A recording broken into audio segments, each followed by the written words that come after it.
Dr. Nishan and dear participants. Namaste and good afternoon. I am Sunil Chaudhary, Research Associate at NICE, Nepal. Welcome to the NICE Economic Lecture Series. Through NICE Economic Lecture Series, we aim to invite distinguished economists to discuss the contemporary economic issues at the time when the world is struggling with post-COVID recovery, which has further been hit by the Russia-Ukraine crisis. To make about today's important issues, what led to Sri Lanka economic crisis and the way forward, we have Executive Director of Verité Research, Dr. Nishan. Before we start, I would like to invite the Research Director of NICE, Dr. Pramod Jaiswal, for the welcome remarks. Over to you, Dr. Jaiswal. Thank you, Sunil. Dear Nishan and dear participants, very warm welcome to NICE. Welcome to today's special discussion on what led Sri Lanka into economic crisis and the way forward. As Sunil said, this is the part of our very special economic lecture series that we started to understand the economics at the time when the world is hit by COVID-19 pandemic, followed by the current Russia-Ukraine crisis. To talk on this special lecture, we are privileged to have Dr. Nishan Demil. Dr. Demil, welcome to NICE and thank you for your valuable time. Nepal Institute for International Cooperation is a research think tank registered under the Companies Act 2006 of Nepal, working towards bringing in research excellence in the field of international relations, international economy, security and development, and looking for better approaches for enhanced international cooperation and relations for a better, peaceful and stable world. NICE has hosted several eminent scholars, policymakers, leaders, and public intellectuals such as Professor Noam Chomsky, Professor Mia Scheimer, Professor Stephen Walt, Professor Barry Bujan, Professor John Ikenberry, former Deputy Prime Minister and Foreign Minister of New Zealand, the State Minister of Education of Maldives, Professor Kishore Mahbubani, Vice Admiral Yoji Koda, and several others like Foreign Secretaries of India, Chief Defence Staff and Armed Police Force Bipin Rawat of India, Director of reputed think tanks, and professors of world-based universities. From Sri Lanka, we have also hosted Foreign Minister of Sri Lanka, State Minister of Regional Cooperation of Sri Lanka, Foreign Secretary of Sri Lanka, Sri Lankan Ambassador to Nepal, and several Sri Lankan scholars and experts from reputed institutes and universities of Sri Lanka. In last 2 years, we have published more than 500 articles, hosted around 1,500 scholars through 120 events. We have hosted several international conferences, such as NICE Global Conclave, where we had 220 scholars from 47 countries, International Women's Summit, Young Scholar Summit, International Conference on China, International Conference on International Migration, International Studies Convention, and several others. NICE has its own flagship journal called Journal of Security and International Studies. Similarly, NICE provides internship program and visiting fellowship programs. During pandemic, we started virtual internship and fellowship. We'd like to request young students to join our virtual internship program. Dr. Nishan Demil, once again, welcome to our discussion. We wish to seek joint collaboration with your institute and conduct joint research in future.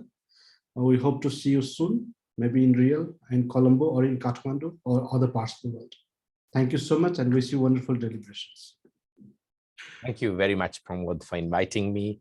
I think the Nepal Institute for International Cooperation and Engagement has done some amazing events and publications and has a host of very eminent global speakers, and I'm honored to be invited today to be in this seminar with you, and also want to thank you for your interest in Sri Lanka at this time.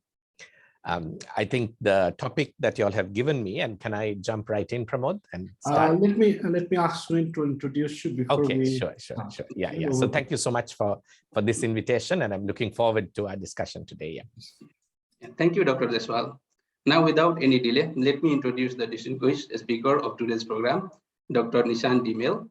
Dr. Nishan is the Executive Director at Verité Research. He is an economist with extensive academic policy and private sector experience. He has taught and researched economics at Oxford and Harvard universities.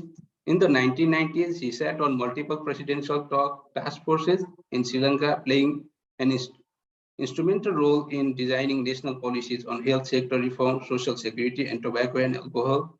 He also served as the Executive Director of International Center of Ethnic Studies at the Sri Lanka Foundation Institute. He sits on multiple private sector boards and consults regularly as a strategist for some of the region's largest firms. Dr. Nishan completed his undergraduate studies at Harvard University and his graduate studies at Oxford University, where he was a Chevening Scholar. Because of his scholarship, we could not think of anyone better than Dr. Nishan to speak on most important issue of today. Dr. Nishan, you have around 30 to 35 minutes to talk to make initial remarks, which will be followed by the question and answer. This session is of 60 minutes and the program is streaming live on several Facebook pages and social media platforms. We would like to request all the participants to tweet about the event and also share our live video on their social media so that maximum can benefit from the discussion. The audience can drop in their questions under Facebook or live or Zoom chat. We will not take direct questions to avoid disturbances. Now, Dr. Nishan, over to you. Thank you very much, Sunil. So since I already thanked the Nepal Institute for International Cooperation and Engagement for the invitation, I will get into my presentation right away. And I'll begin by sharing some slides, okay, and that we will run.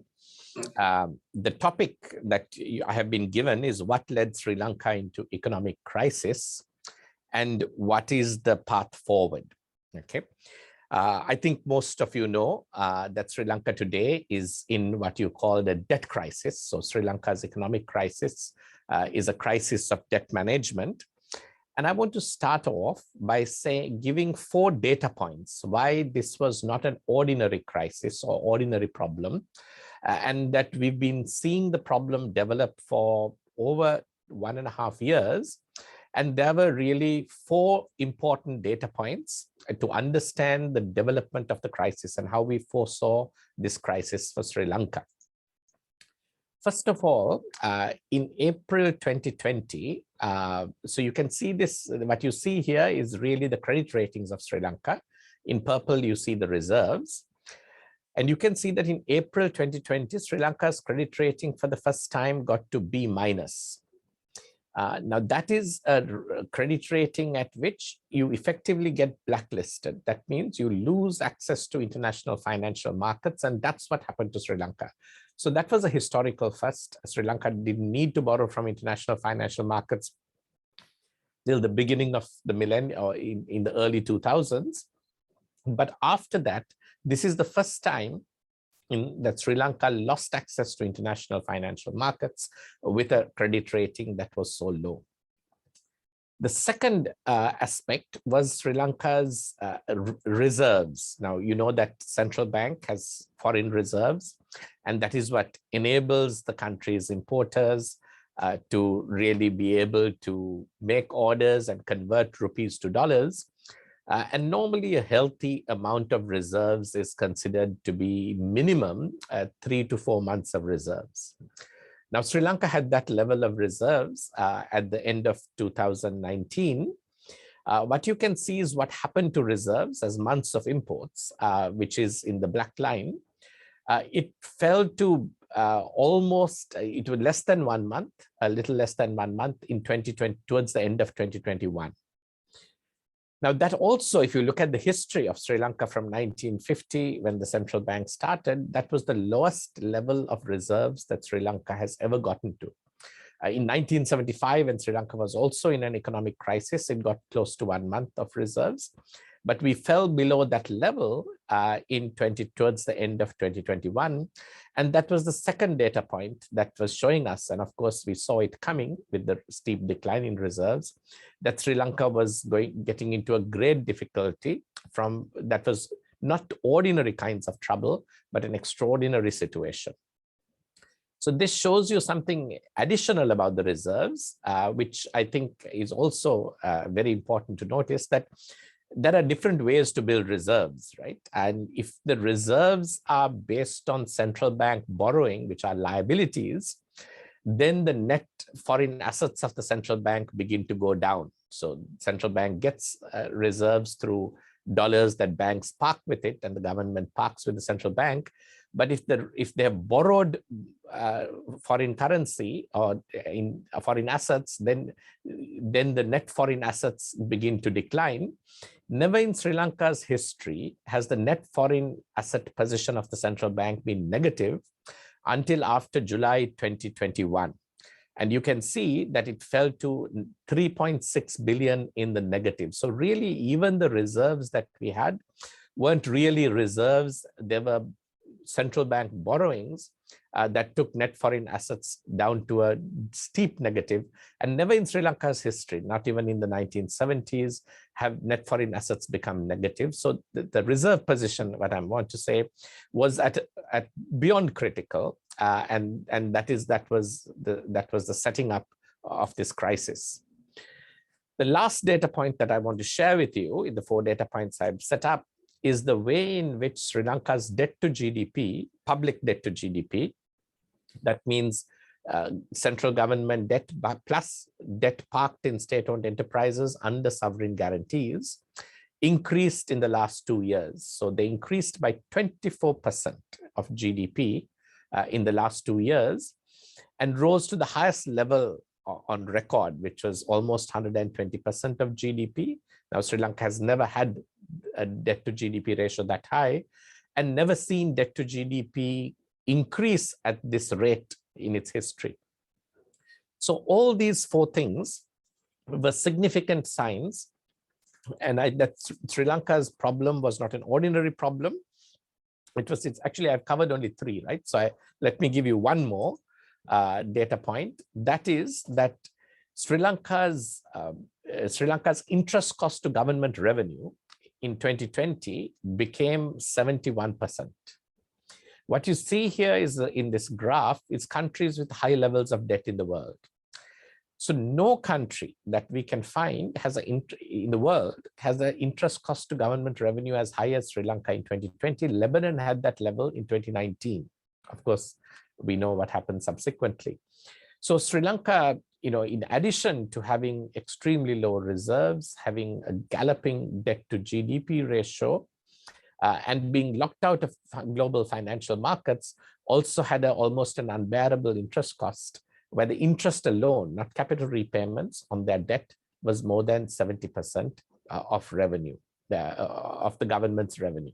Okay, so those were the main 4 factors that ultimately said that Sri Lanka is in a kind of problem. Any one of these things would have been very serious, but all 4 together was extremely serious, and that was what the situation was. Okay. So let me then get on to the next section, which is the decisions, or 3 decisions that paved the way for this crisis. Okay. Let me just pause for a second, just to adjust my screen for a moment. Okay, that's right. So now, in addition to the 4 data points, I want to talk about 3 decisions that the government took along the way that paved the way for the crisis. And before I get into the decisions, I just want to set up something for you.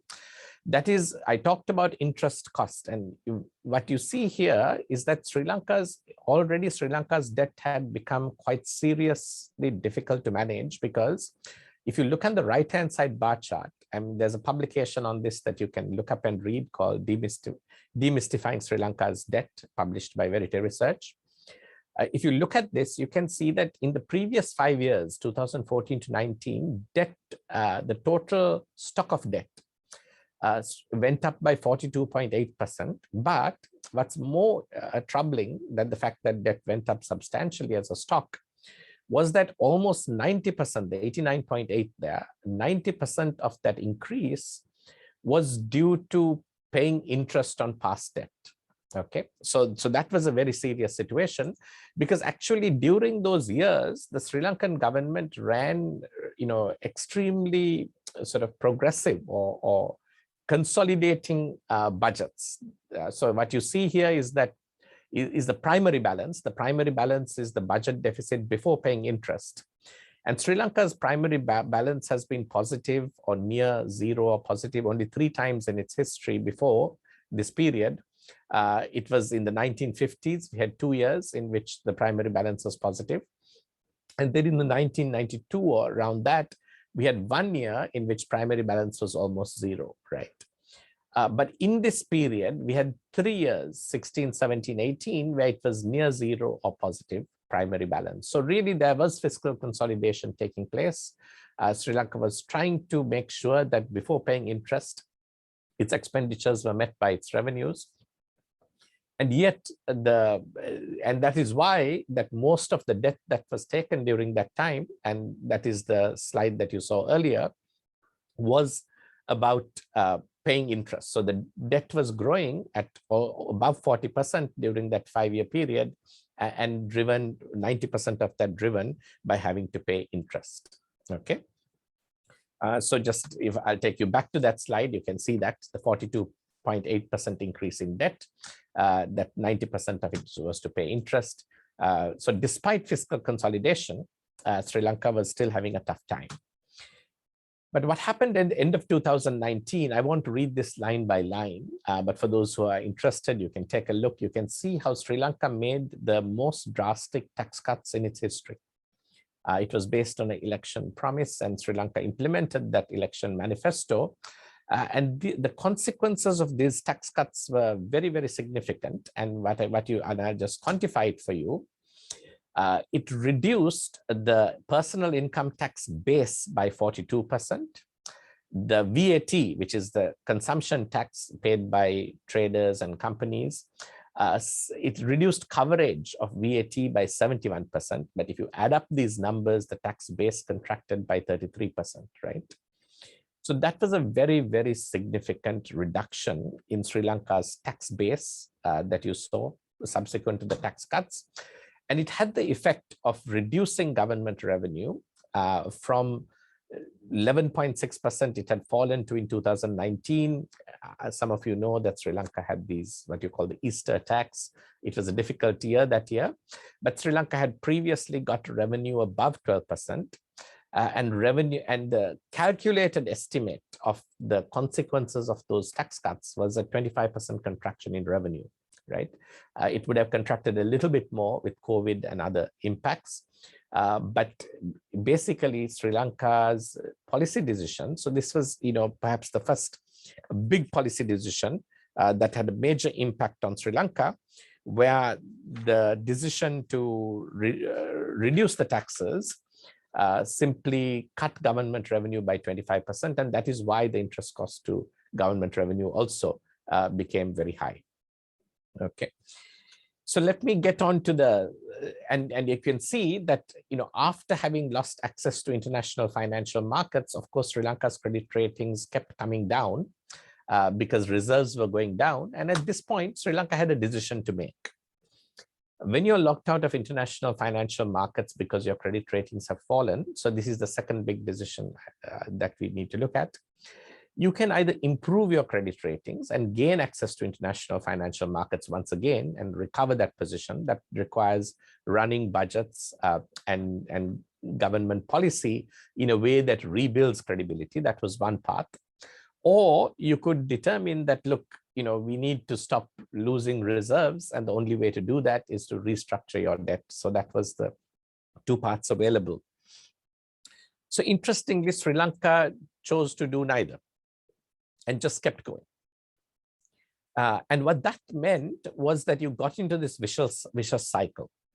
Credit ratings had dropped, locked out of financial markets, reserve declined, and as reserve declined, credit ratings were falling, which meant that outflows of foreign currency were more than inflows. And the only way to try and reduce that problem then was to start crowding out essential imports. So, it was first called non-essential imports, but increasingly important essential imports got crowded out, but not enough to stop the decline in reserves. So then credit ratings kept declining with reserves, and we were back in this vicious cycle, and things were getting tighter and tighter.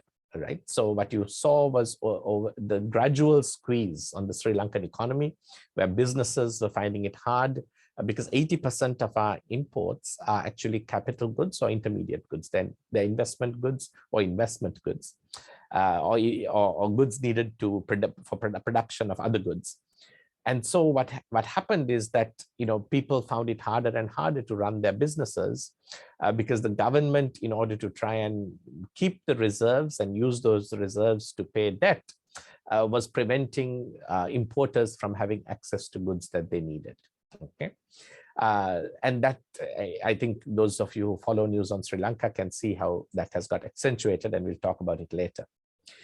So Sri Lanka was quite unique in this reserve decline, because you can see here that Sri Lanka had a 79%, this is some time ago, it's now 100% decline in reserves. Reserve decline when all the other countries or comparator countries in the region saw their reserves go up over COVID and during that time. So there is a view that it was tourism and the lack of tourism that really caused the problem for Sri Lanka. And there's another insight coming out from Verité showing why tourism is not the cause and that tourism revenues were always overestimated. I won't get into that now, except to point out that if tourism was the problem, then many other countries should have had a similar feature. I mean, countries like Thailand, Maldives depend much more on tourism than Sri Lanka does, in terms of their per capita tourism is much higher. But all these countries saw increases in their reserves, whereas Sri Lanka saw a drastic decline. And the reason for that decline was really this negative vicious cycle into which Sri Lanka had arrived through the decisions that it had made, right?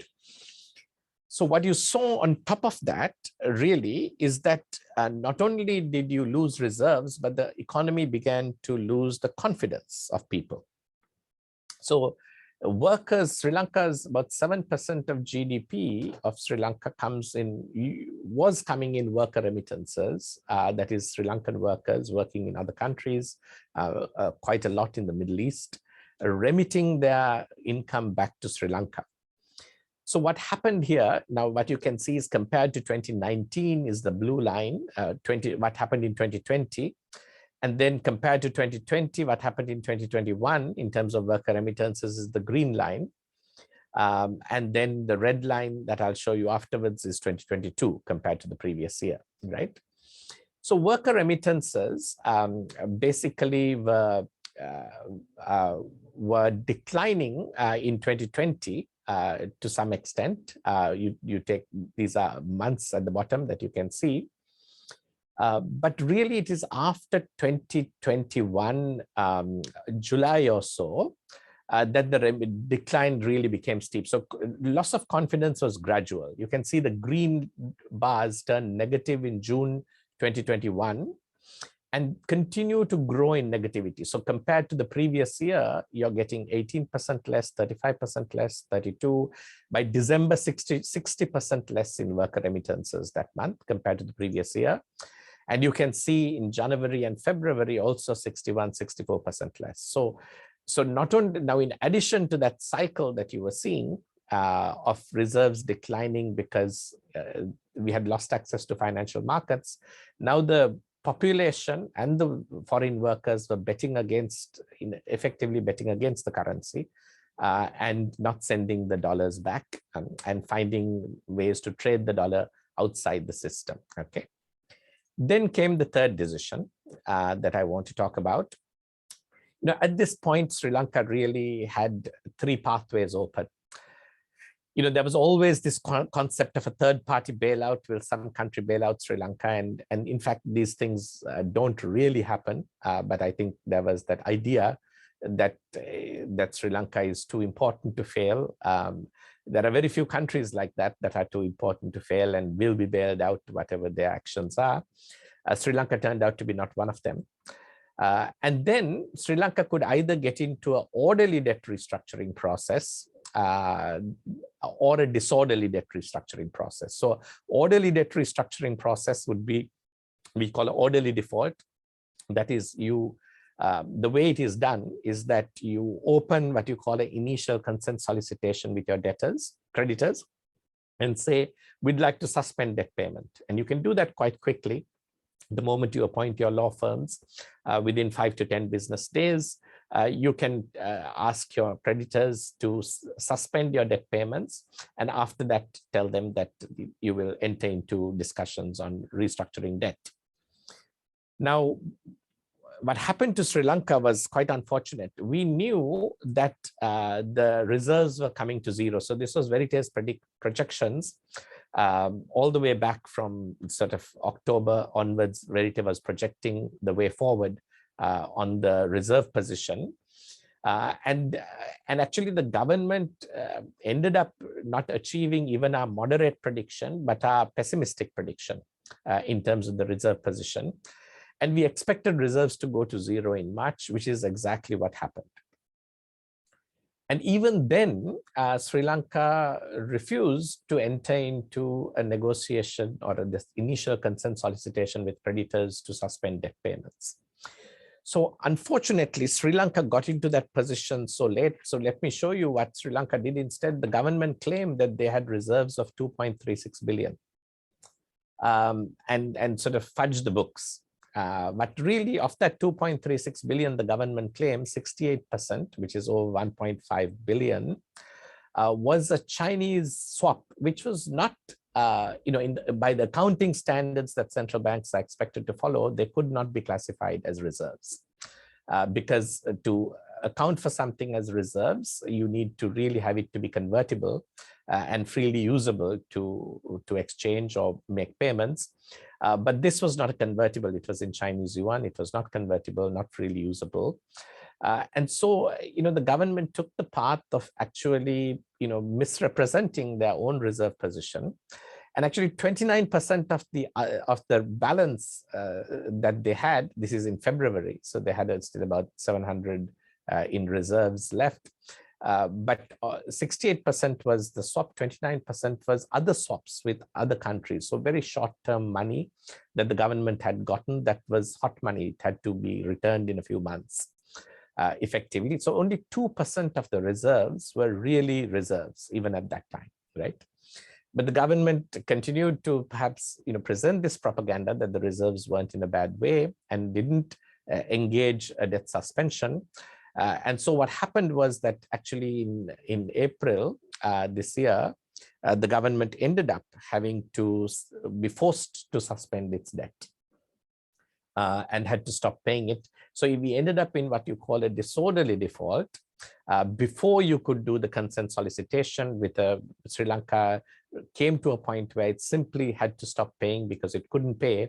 And at least sort of put out a notice a few days before the payment it couldn't make was due to say we have unilaterally suspended payments and we'd like to enter into a negotiation. So that was quite an unfortunate place where Sri Lanka ended. And at each point there was a path to be chosen. And Sri Lanka seems to have picked the path that got itself into a little more difficulty than it should have. So I want to, I didn't want to just talk about why we are in this crisis, which I know was the topic, and I think the Nepal Institute kindly allowed me to add this section on the path forward, which I think is very important to discuss. And so let me get into the path forward. I want to suggest that the path forward has three elements that we need to prioritize. We've made mistakes in the past, but we can always not make mistakes in the future. And I want to present now with three elements that are critical in having a positive path forward. One is a locally agreed plan to implement with the IMF assistance.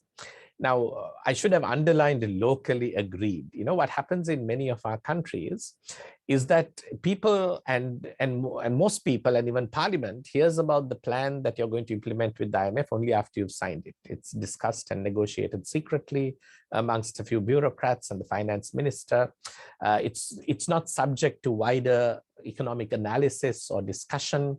And so you end up with a plan that then people start complaining about and politicians start disagreeing about and become contested in elections also. And that's very unhealthy and very difficult.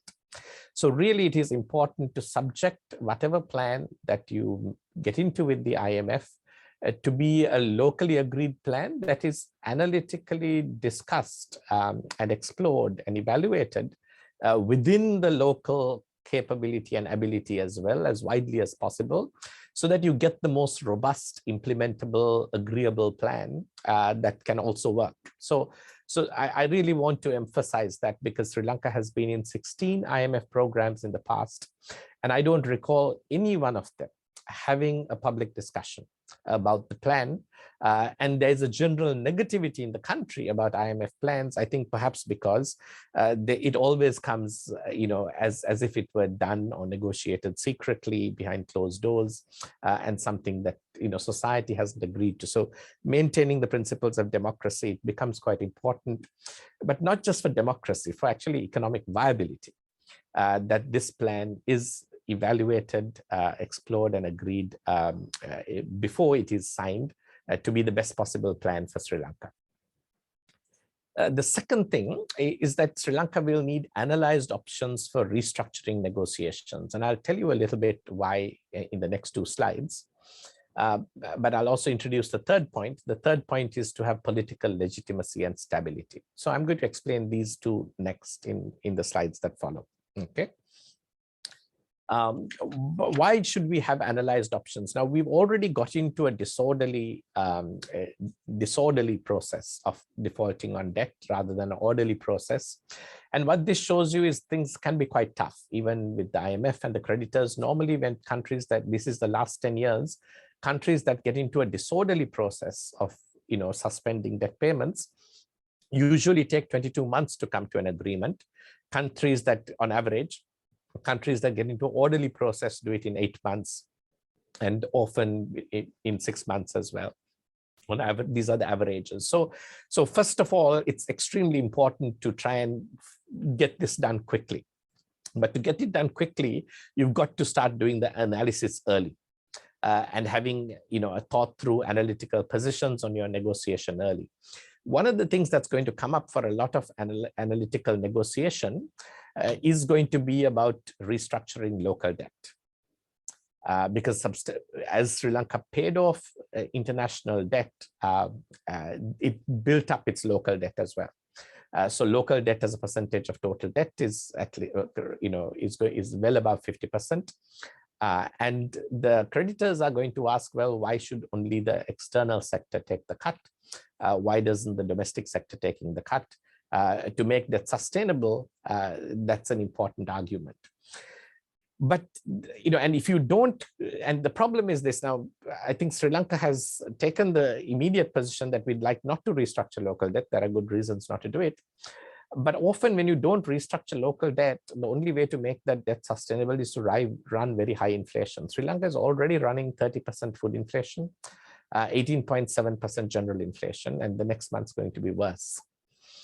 So we know from history that inflation tends to double. These are studies, global studies that are done. The middle is the crisis year, and what it looks like, pre-crisis, the crisis, after the crisis. And inflation tends to be quite high, and inflation can be quite consequential for economic success and growth. And of course, restructuring, when local debt is also in trouble, inflation tends to be much higher. Rather than with just external debt. So Sri Lanka really has to ask, if we don't restructure local debt, are we going to have very high consequences of inflation? And is that better than restructuring local debt? But if you do restructure local debt, there are other consequences. 35% of the local debt is held in the sort of pension fund for workers, right? That are saved up by Sri Lanka's labor force. It's a provident fund. And they hold 34%, and that can be quite consequential for workers as well. So what I'm trying to say here is it requires a lot of analysis. It is not simply about allowing others to propose and having political debates. This requires economic analysis that needs to be quite rigorous and have many different positions evaluated to be able to negotiate successfully. Sri Lanka has never been in a restructuring negotiation before. And putting together that capability is very important, because without doing so, Sri Lanka can sort of inadvertently get into restructuring agreements that that may be much more suboptimal than what it needs to have.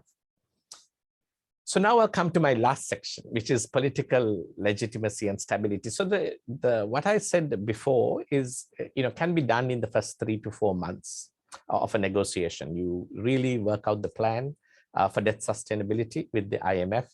You really work out the negotiation positions and the different ways and quantities that you need to restructure with your creditors, and say what you're going to restructure and how much.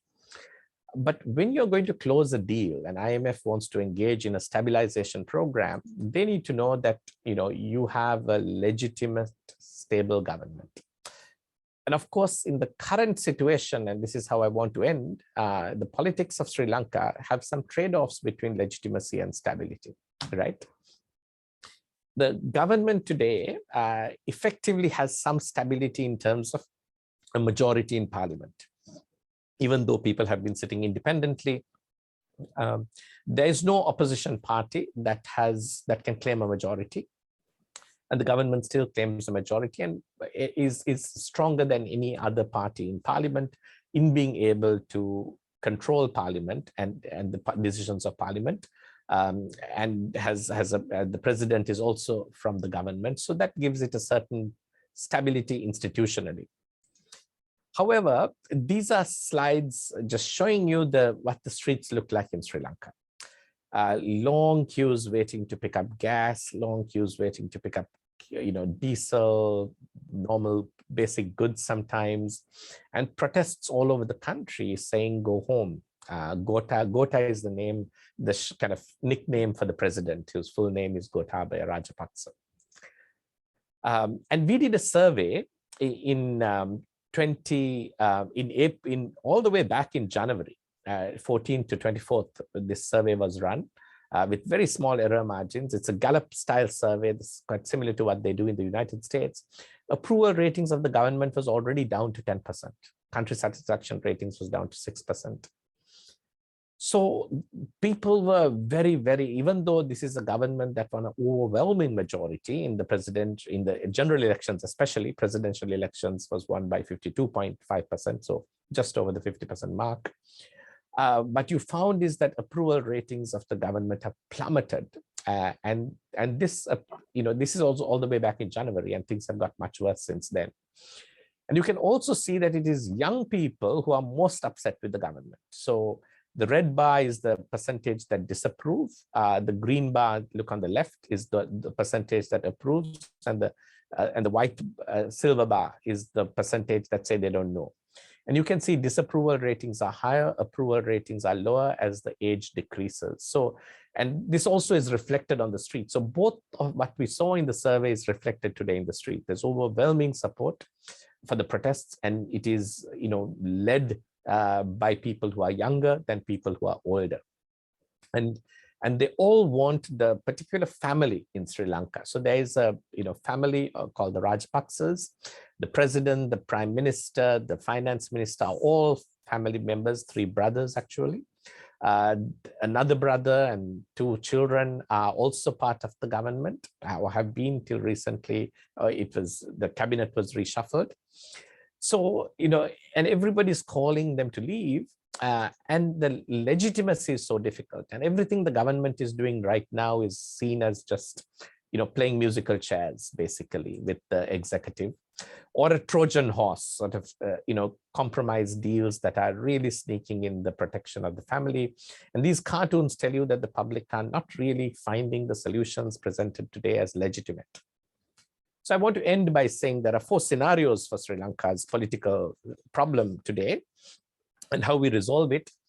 The current trajectory is to keep the high stability, the effective power of parliament together, but with very low legitimacy, without actually responding to the democratic appeals of people to change the family in leadership or take the family out of leadership.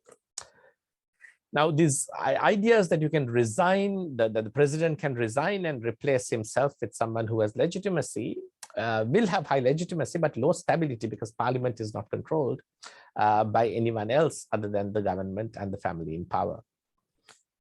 These calls of national government, where everybody rules together, doesn't have much of stability and much of legitimacy because national governments that come together usually are dysfunctional and fall apart.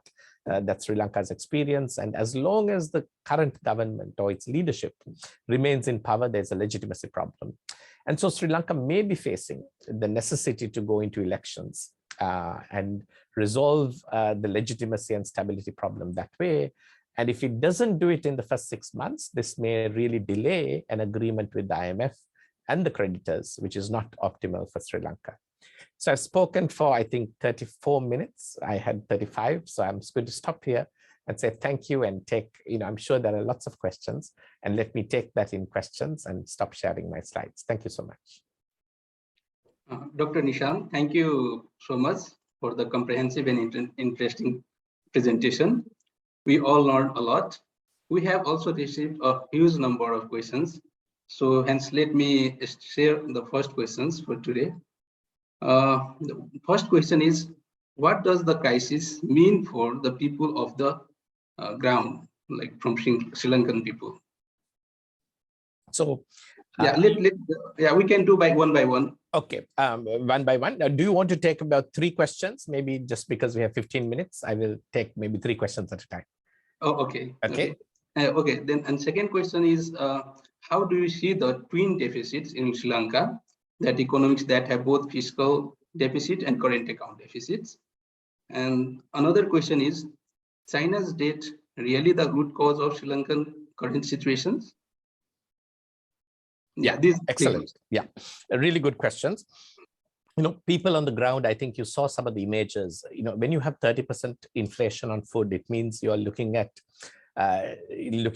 extreme pain to the poor. Sri Lanka's newest household expenditure surveys have come out, revising, and that's just in 2019 itself, because we've been using, base years that are inappropriate, that poverty, which was thought to be under 5%, is now recognized as being close to 15% in Sri Lanka. That's in 2019. We may see poverty doubling over this period, the percentage of people in poverty.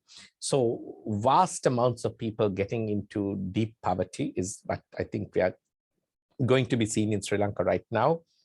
But quite outside poverty, even if you had money, you can't access basic goods. You have to wait in lines for hours. There are power cuts that went to 10, 12 hours a day. They've been reduced a little bit as the protests gathered momentum. But if they're reduced today, it just means they're going to be greater tomorrow, because you can't really solve this problem without dollars. So people on the ground are paying a very, very heavy price and are getting increasingly more and more frustrated that their calls for a replacement of those in power is not being heard. Coming to twin deficits. So I think, in economic theory, we are very clear that twin deficits can get you into trouble, but twin deficits are not the only thing that gets you into trouble. It is the return to investment on your debt. Right? So there are countries, you can see over the world, that run twin deficits and survive because they have high returns to investment and high growth rates. And so the problem really for Sri Lanka is that it's borrowing at a high price. So you look, Japan has a 240% debt to GDP and still pays less than 8% of its government revenue to service its interest. So Sri Lanka is borrowing at a high interest rate and not getting a bang for the buck on the way it is spending that money. So it was poor decisions also around how to invest its borrowings and the ability to borrow at high interest rates. So I think the political incentives to delay the pain and bring forward the sort of pleasure means that you can take a little bit of pleasure today for a lot of pain tomorrow. And that started, I think, in the mid 2000s. And today we are facing the pain that we were set up to face through that process. And coming to China's debt, I think the significance of China debt is a little bit overplayed in Sri Lanka. Sri Lanka has a lot of exposure to international sovereign bonds at high interest rates. The problem with the debt to China is the governance. So the problem of not investing well is seen in the debt taken with China on the infrastructure projects. They're too costly for what was produced, and the returns for several of them are not high enough. But Chinese debt is not what creates the debt crisis. It is overall the fact that Sri Lanka could get into international financial markets and then borrow with and spend without thinking about the rates of return and the costs of that borrowing. So we'll do 3 more. Yeah. Yeah, thank you. The other questions are, yeah, for now, like what has the government said about the crisis and what steps the government has taken so far? Are they adequate? And the next question is, what is your view on the agricultural policy of Sri Lanka? Is it really responsible for the food crisis in Sri Lanka, that the organic farming and all? And how much time will it take for Sri Lanka to come out from this crisis? Yeah, these 3 questions. Okay. So great questions again. Thank you so much, Sunil. The government has, I think government has gone through cycles of trying to appease the protests and the anger on the street. It has come to the point of making confessions that it was wrong to do some of the policies that it did. But unfortunately, the government, I think, and it has also replaced the top bureaucrats in the government that were leading the path and the decisions that I spoke about. But I think, this is still the classic problem of too little, too late. The government certainly acted too late, and what it's done is still too little. And that's what I was trying to say. If you don't, we still don't have a plan, or we are not even really, there's no visible sign of taking the paths of analysis and plans that I talked about. And no visible sign of solving the legitimacy stability problem of government that I talked about. So, in a nutshell, the too little, too late problem is continuing in a way. There is something being done, but it's too little, and it is too late. And if you take too long to fix these problems, the pain will continue. And I'll answer the how long question then. If we did what I am suggesting, and built the legitimate, stable government with an election, you built the plans as we say, there is an optimistic horizon of 6 months to get into a debt restructuring, complete a debt restructuring negotiation. If you don't do that, you could prolong that for 1.5, 2 years or even more. I mean, that's what we see in the data, that countries can take over 2 years when you don't get these 3 things in place properly to get an agreement. Because if you tell the creditors, I'm going to have election 3 months after agreeing with you, they're going to be very worried, right? You need to get that out of the way. And the earlier, the better. And people who think, can you afford it? What I say is, well, we will not be able to better afford it later. So if you want to be a democracy, this is the time to do it, actually, before you put in constraints. And, is the country in too much difficulty to do it? Well, we are not going to have less difficulty. The pain is going to increase until you solve the problem. Coming to agriculture policy, thank you. And I'm sorry that I left that out, because it's not directly related to the debt crisis, but it's related to the food crisis. So we did a survey, and the only survey that was done amongst farmers. I don't have the slide here, but that's quite public, and you can look at farmer survey, Verité Research, you will find it. Farmers were telling us about 9 months ago that they expected that 50% of the farmers expected their crops to reduce by more than 40% based on the policy. And we're expecting that the government will change policy, provide other kinds of fertilizer and solve the problem. So they were negative about government. They just said, if this continues, this is what's going to happen. And unfortunately, it just continued. And we think that, food production has actually declined quite a lot. We don't have actual number on that, but the farmers' estimates seem to be playing out. And so it's a double whammy on the farmers and the poor. About 27% of our population list agriculture as their main source of labor or point of labor. So when that percentage of the labor force is affected so substantially, it's even a 25% decline in production, quite apart from the debt crisis. I think we have hurt those who are the poorest and the most vulnerable enormously and for those who don't know, Sri Lanka thought that they can convert itself into a 100% organic fertilizer country in 1 year and banned all chemical fertilizers overnight and maintained that policy. The president 3 days ago apologized for it and said it was the wrong decision after having defended it all the way into a disastrous consequence for farmers. So really that is a very significant dimension that I apologize for leaving out, that has hurt Sri Lanka's economy rather a lot. And in addition, then it meant we had to spend more to import foods that because and lose dollars on that as well. So thank you for that question. Yeah, there are two questions from Facebook Live. A question on Facebook by Subhas. Sri Lanka, a beautiful country, got caught into 3-decade-long war followed by instability, corruption, debt trap, and economic crisis. Where do you see Sri Lanka heading economically? That's the one question. Another from Aditi. Dr. Nishan, how can Sri Lanka diversify its economy from tourism, as it is going to take time to revive tourism industry due to COVID? So how can Sri Lanka diversify to minimize its over reliance on tourism? Yeah. So I think the fact that Sri Lanka has been through decades of war, and in a way we maintain growth rates, between 4 to 6% over that whole period of difficulties that Sri Lanka had. And I think what happened was Sri Lanka was good at getting to the brink of a problem and knowing how to step back. This was Sri Lanka's particular approach. It didn't keep away from trouble, but when you got to the danger zone, it stepped back and consolidated. This is why Sri Lanka has 16 IMF programs. But this time was different. Sri Lanka didn't know how to step back.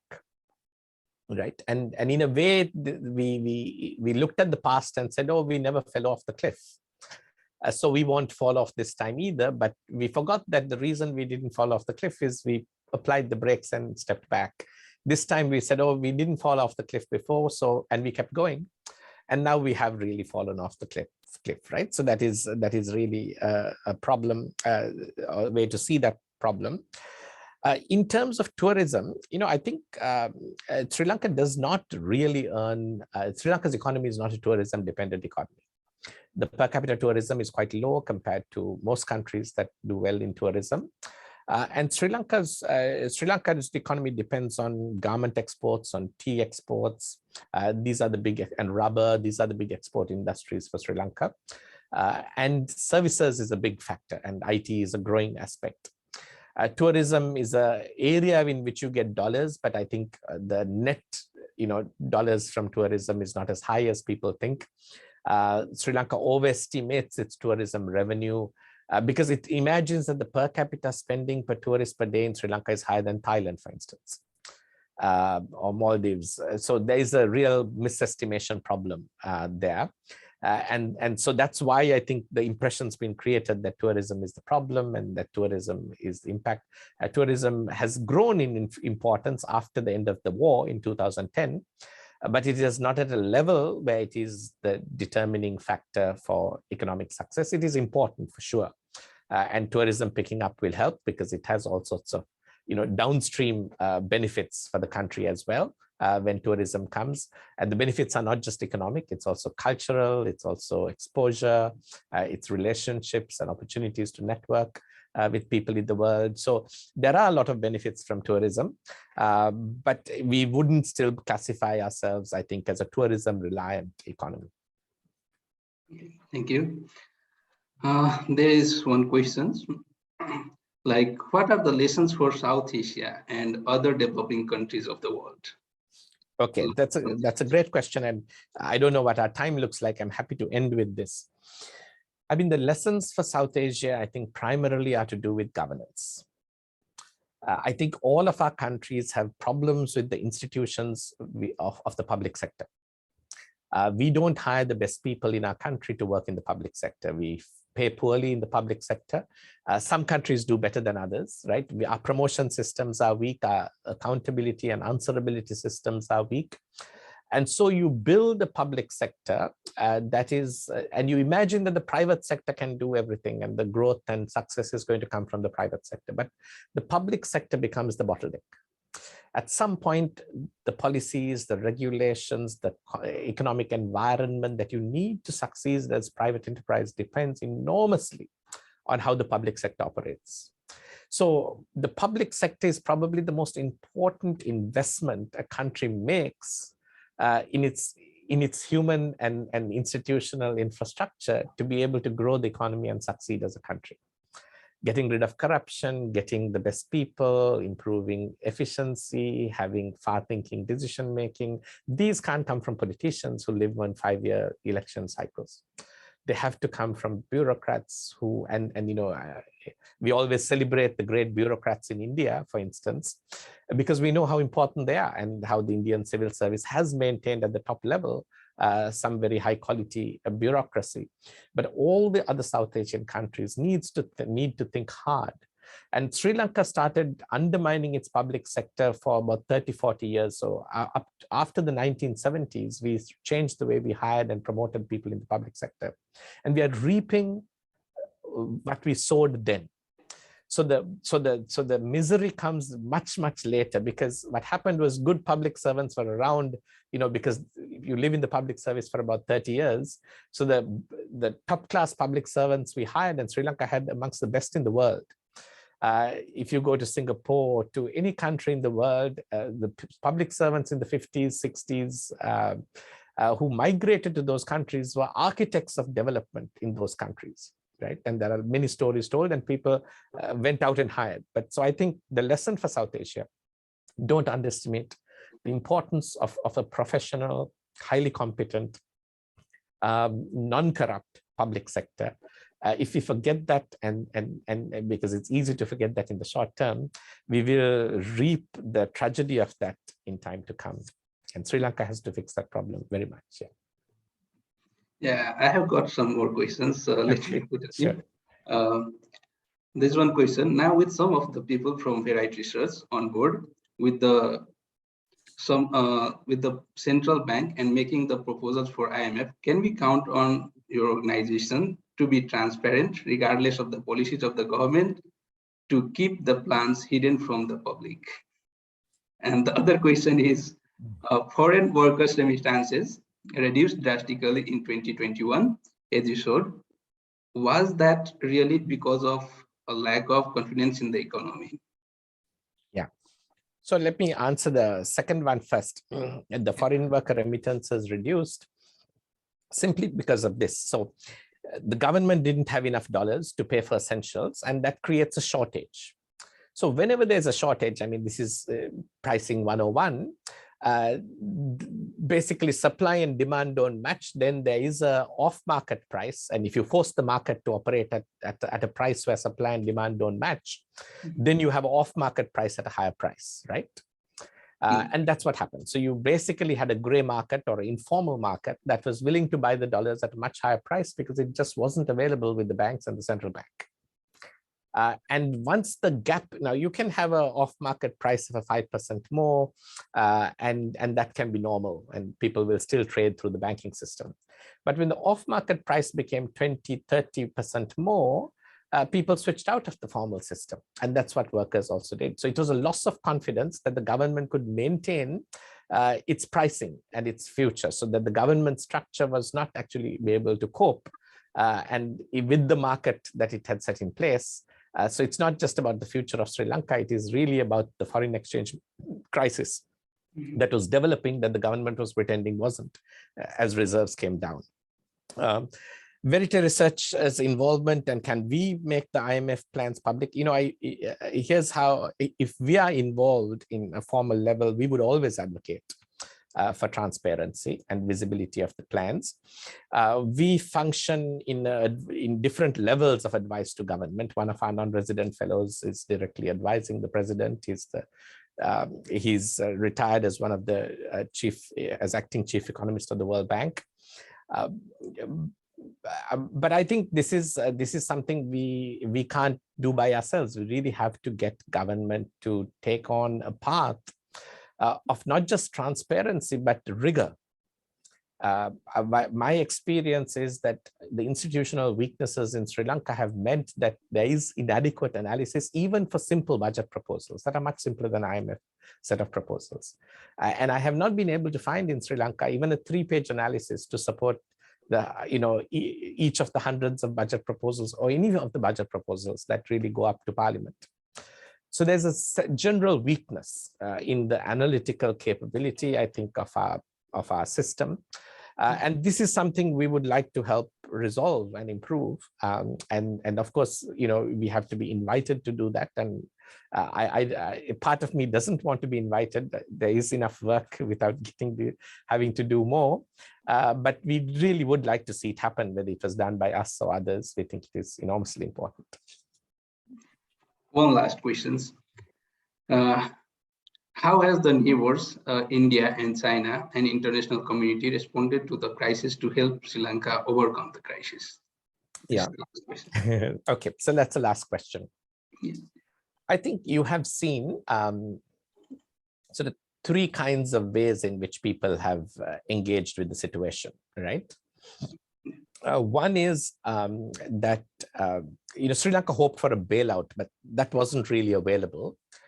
And one is people have said, look, we will give you some short-term credit. And India now leads the pack in terms of short-term credit and emergency sort of credit lines to Sri Lanka.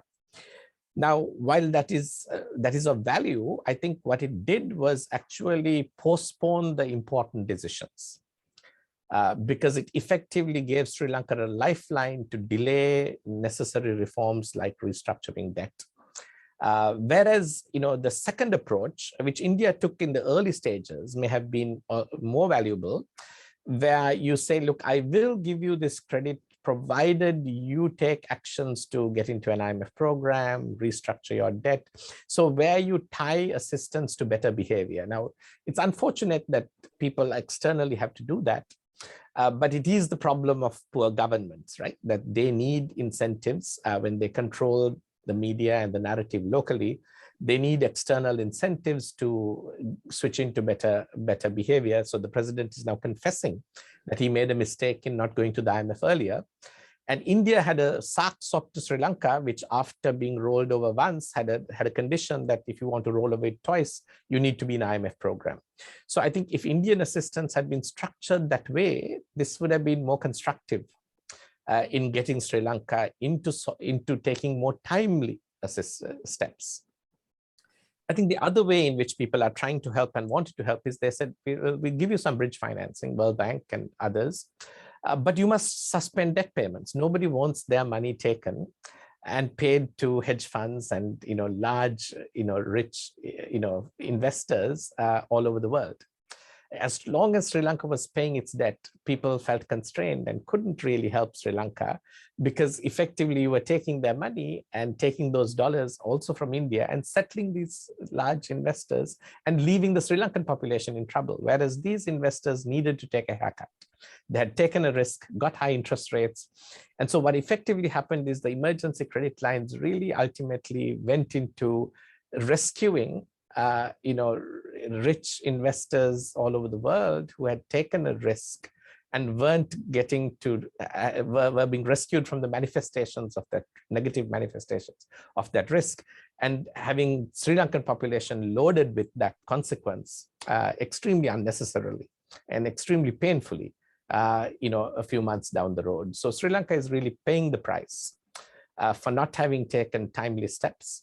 And those who told Sri Lanka, look, we can help you, you must first suspend debt payments, I think probably were helping Sri Lanka to get into a better path, even though Sri Lanka, left it till too late and didn't do so. So let me thank you then for inviting me to speak. It is not a story, of course, that I've told of Sri Lanka. Doesn't sound like a positive story, but I hope it's a story from which we can all learn. That the narratives of optimism don't solve the economy, analysis does, right? And to get that analysis and that rigor right, and to make sure that the economy is being worked out constructively with the future in mind, you can't leave it to politicians who have short cycles of power, but you need the best bureaucracy that money can buy, and that we need to invest in it whenever we can and however we can. So thank you very much. Yeah, thank you, Dr. Nishan, for very interesting and informative thoughts that you have shared with us, and we came to learn many things from you. Finally, here we have come to the end of the discussion. We would also like to thank our participants and audience for their wonderful questions. We still have lots of questions, but we'll take them out in the next session. Have a nice day, and wish to you all. Wish you have like all up to our next session, Foreign Trade Policy of India, which will be held on 29th April. Our speaker is Professor Arpita Mukherjee from Indian Council for Research on International Economic Relations, which will be held on 29th April. Thank you very much. Thank you everyone for participating in the event.